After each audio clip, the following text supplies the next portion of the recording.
We're just a few weeks away from the National, and football cards are sure to be hot. I'm taking a look at the NFL landscape to weigh in on the potential booms and busts in the upcoming season.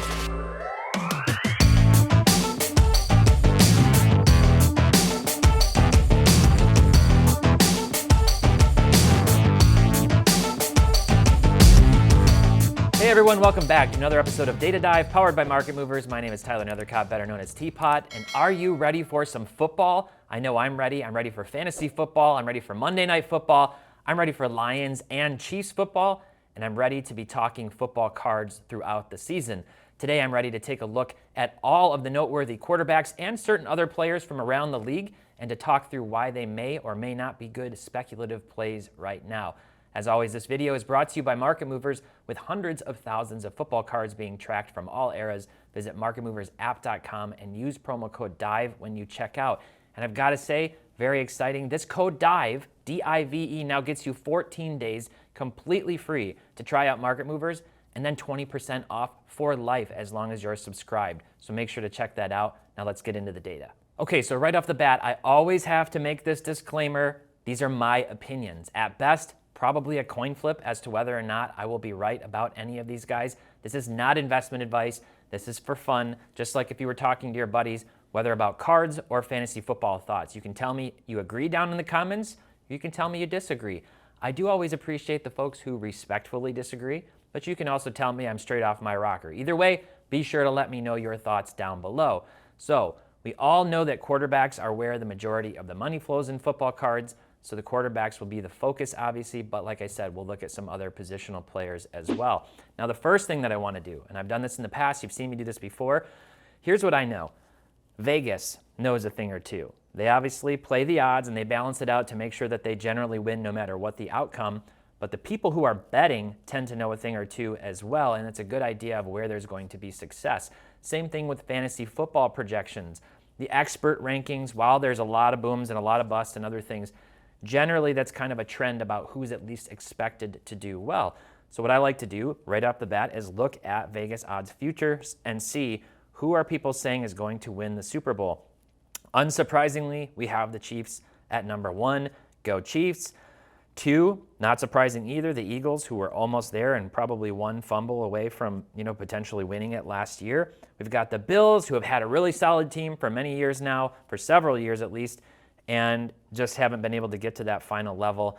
The Niners, the Bengals, the Cowboys, who seem to just kind of let down every year. We've got the Jets, who I think are going to absolutely stink this year, the Ravens, and the Lions, okay? So we'll kind of stop there. Think about this because we're trying to project teams and or players that are going to have success in the upcoming season. So now here's what I've done. I took pretty much all of the notable quarterbacks from the fantasy football projections, and I put them into price movements. So if I blow this filter open, you'll see here's a whole long laundry list of players, and I'm looking at their rookie cards over the last 180 days, roughly the last 6 months or so since the NFL season kind of wrapped up. And I want to see who's been moving, who's been shifting, changing their prices. At the top, Trevor Lawrence up 22.5%. Now, Lawrence was hot last year for sure. And then obviously, his prices dipped when, the Jags didn't have the playoff success and everybody kind of forgot about him while there was a run up on other players like Jalen Hurts. Justin Fields has had a ton of buzz. This is probably the one, sorry, Zach on my team, sorry, Bears fans, I don't get it. We'll see. Maybe I'll eat my words. I'm pretty confident that the Bears are still going to struggle in this division this year. I feel really good about my Lions' chances. There's a lot of people who are excited about Fields, and we're going to look at some comparisons both statistically and in terms of prices, but I am not a buy on Justin Fields.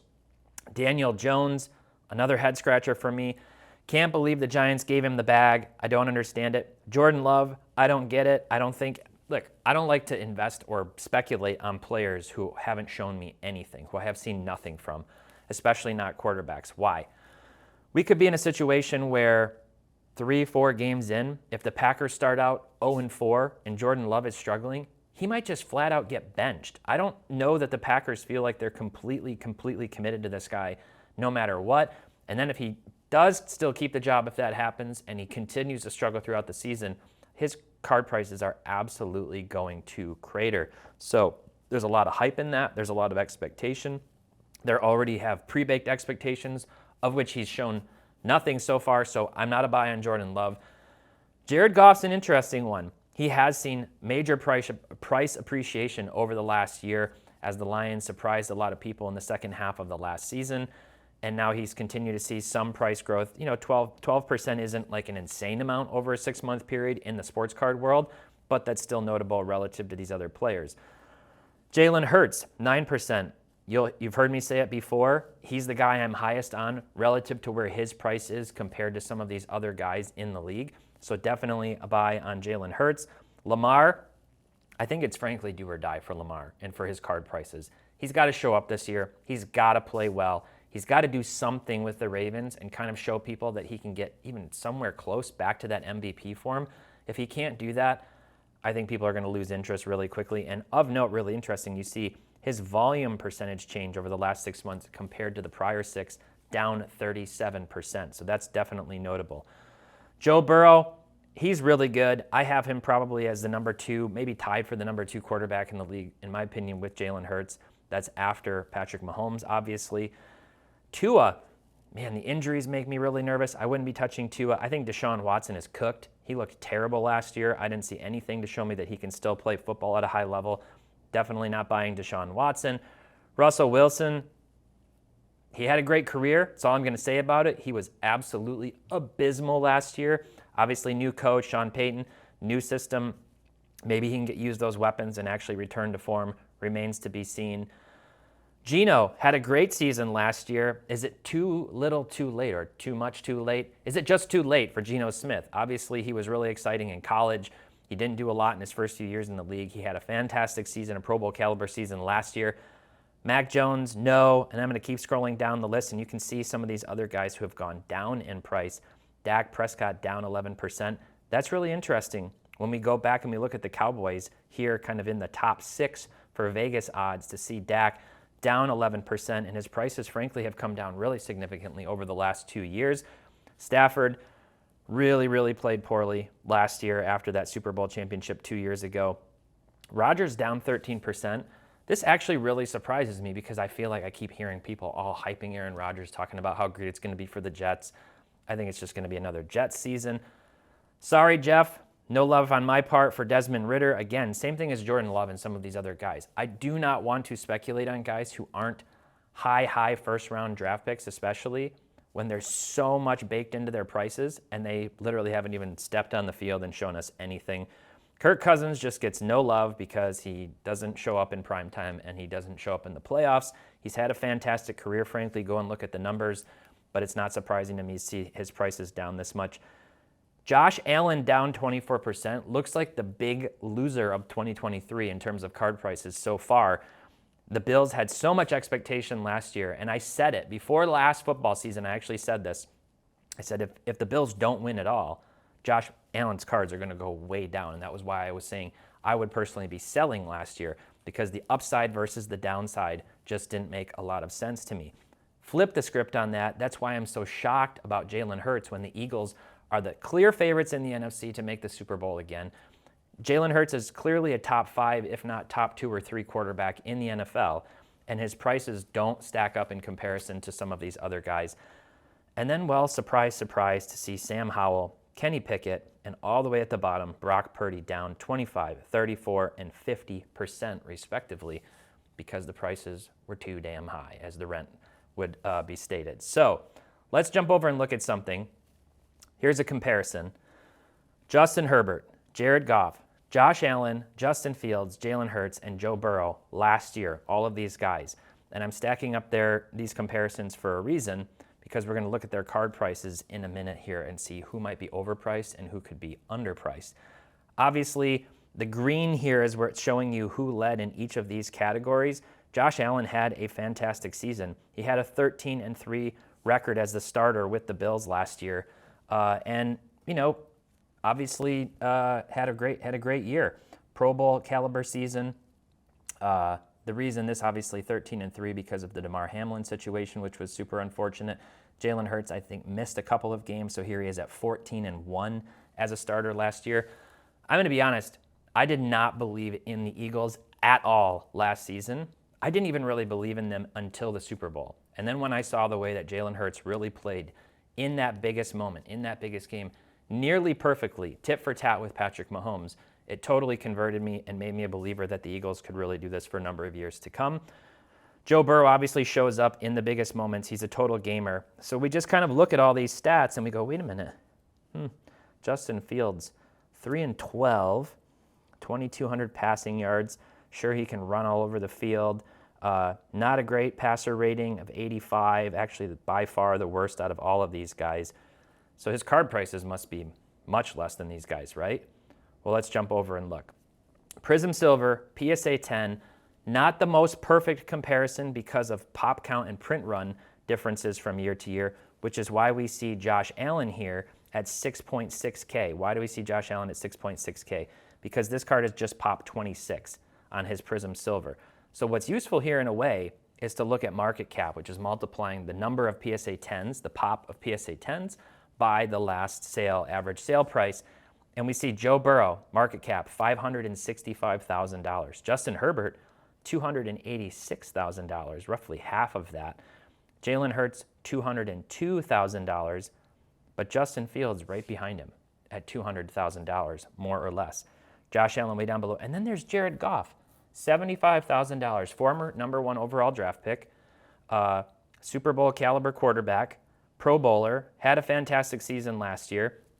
Maybe he's sort of in that middling range, but he played extremely well last year, and he's got some serious weapons to work with. Obviously, the Jameson Williams suspension didn't help, but I think that he's got some potential upside to have another really solid season. And there's rumors of them trying to, maybe go out and bring in another high caliber wide receiver. That remains to be seen.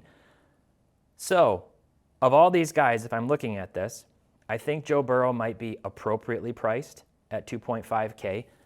That's a lot of money. I'm not saying I would pay that amount of money, but relative to all these players, that makes a lot of sense to me. Herbert in this price range at 1.7K. I've heard a lot of people say that he's super overpriced. Some of his high-end cards have definitely been in that range. I actually think this might be right around what's reasonable for Herbert because, frankly, he's played extremely well. They just haven't been able to compete when it came to the playoffs against some of these other fantastic teams in the AFC. Maybe he's a little overpriced. Maybe this should be like 1.3K. I don't know. But he's a fantastic quarterback. Jalen Hurts, though, $840 on a Pop 241 for his PSA 10. Why is Justin Herbert more than twice as much or twice as much as Jalen Hurts when he hasn't done anything? This is the one that makes me scratch my head. And I will say, full disclaimer right now, I bought two Jalen Hurts cards. I bought an Optic Holo and a Prism Silver. PSA 9s, both of them. Not to put too much money out there. But I think he's a fantastic buy relative to these other guys. Even if he, for some reason, didn't have a great season, where's the floor on this card relative to Herbert and some of these other guys? In contrast, look at Justin Fields. This is Pop 331, $600 for this card. He just hasn't done anything yet. So where does this card stand to go to? Up to Jalen Hurts level, but also potentially down to Jared Goff's level? I don't know. So when I look at these guys, Burrow, okay, price makes sense to me. Josh Allen, tough comparison, I'd say, just because of the pop count. You could look at some of his other cards, but I think in general he's priced right about where he should be. Fields is overvalued, and this is what I think is going to happen. There's going to be this huge sell-off on Justin Fields cards before the season starts. People are going to be looking actively to move Justin Fields at the National. Some people will be buying, and others are going to be selling and liquidating these cards. I think we're going to see a run-up on sales volume in the weeks leading up to the regular season, during preseason, etc. And then people are going to go, okay, I got to get out now because I don't know how this guy's actually going to play when the Bears probably aren't going to be able to compete for that division in any way, shape, or form. Okay, so I'm jumping over to price movements now, and I've put in PSA 10 Prism Silver for football. Basically, since Prism existed, we're looking at all these players over the handful of years. And we're just going to go through a quick hitter style. Like I said, Josh Allen at 6.6K. Mahomes at half of that roughly, or a little over half of that, mostly because, again, the pop, 920 versus 26. So massive difference in terms of market cap for those two guys. Mahomes is priced, I think, right where he should be relative to the excellence that he's delivered. This is interesting, right? Trevor Lawrence, Pop 64. Here's what I'll say. If you find a really good especially well-centered copy. Make sure to look top to bottom, left to right. Look at the back, because even though PSA, for example, doesn't take that into consideration as much, they will, and some of them on the back are super off. That's been the problem on a lot of these Trevor Lawrence cards. That's why the pop is so low at 64 on this card. But if you take a look at this, and we'll pop this open, and you look at the cost for a raw card, for example. Raw, $184. PSA 10, what is it? 2.63K. So cost to grade that obviously is not even close to that gap. That's a huge multiplier, but it's because the gem rate has been so low. When I look at PSA 9, there's 493 of those versus 64 PSA 10s. So keep your eyes peeled, especially if you're going to the National and you get a chance to inspect these cards in person. It's probably unlikely that any dealer is going to have a well-centered raw copy just hanging out in their showcase, but you never know. People have stories like this all the time. Joe Burrow at 2.5K, Lamar 2.3K. Again, really, really interesting here because Lamar's in that same year as Josh Allen, pop 28. He's won an MVP. He is a good quarterback. He's had a good career so far. He's actually, I think, the version of what people hope Justin Fields would become, which again is really interesting to me when you look at the prices. Herbert at 1.7K. Travis Kelce, I'm just going to say this. This is pop 17. It's a PSA 10. I love Travis Kelce. I'm a Chiefs fan. I'm a Kelce fan. I love the podcast with the Kelce brothers. This is a fantastic card. However, look at other tight ends historically. Go back and look at Tony Gonzalez cards and the cost of those cards. It's pretty mind-boggling. I don't think Travis Kelce cards will hold this kind of value over time. I think they're going to go down. So if you're holding any of those, if it's a PC card, great, hold on to it. But if not, I wouldn't expect that value to appreciate over time. Jalen Hurts, my number one buy right now. You can say it, you can say I'm pumping or whatever, and maybe I'm going to be dumping, but I've got two of his cards with the anticipation that I think they are a good speculative play. Justin Fields, Jordan Love, no. 2, we're going down. Okay, Justin Jefferson, this is where it gets kind of interesting to me because I've done comparisons of positional players exclusively in the past, both receivers and running backs. And what I always say is these guys are almost destined to come down. Their shelf life is short. Even if they have some of the all-time great careers, go back, look at Marvin Harrison, Reggie Wayne, Anquan Bolden, Terrell Owens, Chad Ochocinco-Johnson, any of these guys. I'm just naming off the top of my head. Calvin Johnson, Randy Moss. Look at their card prices and how few of cards are in existence, especially for their rookie cards. And then look at these modern ones, and you'll see it's not a good long-term value proposition. So $480 there, I would be staying away from that with Justin Jefferson for sure. Kyler has completely fallen out of favor with the public, and the Cardinals actually have the worst Vegas odds to win the Super Bowl, so probably not a card I'd be wanting to hold on to right now. Trey Lance, what a weird situation with Brock Purdy there. I wouldn't really be doing anything with Trey Lance cards right now. Mac Jones, all I can say is I told you so. Let's go look at this card all time. Let's look at all the data. Let's see where this card has been. And here you can see this card started out over $1,000. It kind of settled in this $700-800 range, and now all the way down to $225. I don't expect a good career from Mac Jones. I'm sorry, there were so many Patriot fans in the comments, which is totally fine, ripping on me for saying that I didn't believe in Mac Jones a couple of years ago. This is one of those moments that unfortunately is a I told you so moment. Okay, here's when it gets really interesting. You've got Dak, $183. Now this is interesting because 2016 Prism Silvers were actually really high print runs relative to the other years and really high PSA 10 pop count. So this one's almost 1,500 on the Dak. The Cowboys, I'm not a Cowboys fan. It's okay, many of you are. I don't really like to buy Cowboys cards, but it's interesting. They do seem to disappoint. They have talent every year. They've got a really solid defense, many great, Micah Parsons, all kinds of great defensive pieces. They've got weapons on offense. Tony Pollard was an absolute beast last year. I don't know. The Cowboys, they're going to have a tough time with the Eagles in that division, but you got to think that they're the second favorites. In my opinion, more than Daniel Jones, who's at $204, albeit with a much shorter pop count. Dak might be a buy right now. I don't know. I'm not too sure how to feel about that. DeAndre Hopkins cards just keep coming down in value. Let me point to this card as a good example. Look at the Justin Jefferson, okay? Where was that? It was way up here. What was the price? $480, pop 99 on the PSA 10. Scroll down, Pop 19, PSA 10, $180 for DeAndre Hopkins, who was one of the 3 best receivers since he's been in the league for the last decade. That's why I would say watch out for those wide receivers long term. I think people get really excited about them, and there might be a little bit too much zeal.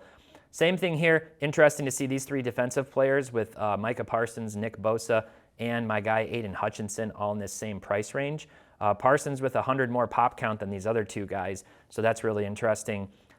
Defensive players, again, if you like defensive players and you have memories from prior years, go back and discover those cards and find them at really a much, much bigger discount from like the 90s and the 2000s, and just wait if you're looking to put some of these cards into your PC long term, because the prices will definitely come down. We've got Goff and then my guy Amon-Ra St. Brown, both here. Again, see Mike Evans. He has had a fantastic career for sure. Pop 15 on this card, all the way down to $135. Continuing to scroll down, this is a weird one to me. Tyreek Hill, $124. Isaiah Pacheco, great story, love the guy, runs really hard, $120. That doesn't make a lot of sense to me, obviously. Christian Kirk had a nice season last year, but I don't think anybody's ever really going to talk about him. But part of the thing here is this is just Pop 3 because he's in that 2018 class. Scrolling down, let's see. Christian Watson is an interesting one because he did play well last year. I know I'm sitting here saying don't buy receivers. If I were going to pick, though, I'd buy Devontae Smith before I'd buy Christian Watson. And we're kind of getting down to the bottom into the no man's land here now. Travis Etienne, Jameson Williams, these guys are interesting picks. DeAndre Swift, I wouldn't touch. This is where we get into the area where, let me give you the 5 guys, looking at all of these, that I think might have potential. And again, these are just speculation. I don't know what's going to happen. I don't have a crystal ball, but I'm looking at their prices relative to other players' prices at their positions and looking at floor versus ceiling along with their potential and their talent level. The first one I'm going to point out here, obviously, is Jalen Hurts. I don't need to say anything else about him except that his price relative to Burrow, relative to Herbert, relative to other players makes absolutely no sense to me. I see 2 to 3x potential for his cards to go up, and the floor being a 25% decrease at the most in the upcoming season if he doesn't play well or something happens. Jared Goff, everybody's high on the Lions. I'm going to knock on wood. I feel like it's just jinxing. I'm such a jaded Lions fan over my 37 years of existence. They have continued to rip my heart out time after time. Great season last year, finishing it off strong. I really hope they can do it again this year. Now let's talk about 3 other guys. And I know I kind of ripped on positional players, but when you're speculating, sometimes there is potential. Jalen Waddle's a really interesting one to me. Why? Because he's incredibly athletic, incredibly explosive. He's a really nice, complement to Tyreek Hill. And at $44, relative to some of those other players that we saw, Pop 163. If I can scoop a card of this guy, of his talent level at that price point, I'm definitely going to go to that. And I don't really think the floor is super low on that. If you buy a card at $44 for a PSA 10 silver of a top 10, top 15 wide receiver in the NFL, what's the floor on this? $30? Maybe the floor is $44. I think it has potential to even double or more in the regular season. And then 2 other guys, polarizing for sure, and ones that I'm kind of admittedly a bit of a fan of for different reasons. Let's start with Kenneth Walker III. $41 on this card, Pop 10. I bet you'd be hard-pressed, honestly, to find one of these copies, first of all, of a PSA 10, and then to find one for $41. But what this does illustrate is, if you're looking for Kenneth Walker cards in general, he had a great season last year. The Seahawks drafted some running backs, but I think that was to help fill out their roster. He's a guy that I really like. He runs hard. He's got great vision. I'm excited about him. I'm probably going to be looking at him in my fantasy leagues to try to target him at some point. And then Kadarius Toney, who obviously came over. This guy can't seem to drop whatever drama or beef he has with the Giants still, and he keeps talking about it, and he keeps talking about how he doesn't like the coaching staff and whatever. But on the flip side, the Chiefs are talking about how he has the potential to be their next Tyreek Hill, to be their clear number 1 wide receiver. Obviously Kelsey's going to get a lot of targets, but then Toney has a lot of potential, and we saw him shine in the Super Bowl last year. So $55 on a Pop 20 might be difficult to nail these cards down. But again, when you're looking at floor versus ceiling, you can be prepared in the speculation game and say, oh, maybe I'm going to lose $30 on this card, $20, $15. But when a card has potential to appreciate, along with maybe a higher probability of doing that, those are the types of cards that I like. One last name I'll throw at you. I have no idea what to expect from this guy this year. I don't know if I would target him in fantasy or cards or otherwise, but that's Calvin Ridley. He's playing with Trevor Lawrence. People are talking about how he might be the number one over Christian Kirk, or some of their other choices, receivers. Maybe he'll play really well. He has a ton of talent. We got to see that in college. We got to see that with the Falcons. He's coming back. I don't know what kind of shape he's going to be in, but that might be one that people might want to target as well. Whew. What do you think of all of this? Anyone that you agree or disagree with? Anyone that I missed? Like I said, let me know down in the comments. And do me a favor, like this video, make sure you're subscribed, hit the bell icon, and check out Market Movers for yourself. Thanks so much for watching. Until next time, happy investing, keep on collecting, and make sure to have fun.